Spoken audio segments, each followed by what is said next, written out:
Sardines sometimes receive a bad rap due to their strong fishy flavor. But they are highly nutritious and make for a very healthy food choice.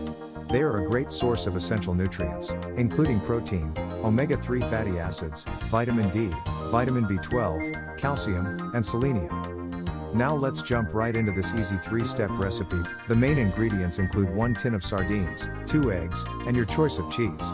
I chose a freshly picked tomato from my garden. First, we'll whisk the eggs in a small bowl.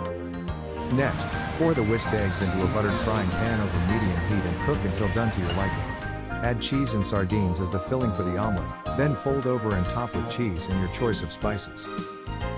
And last but not least, enjoy your savory nutritious keto carnivore sardine and cheese omelet.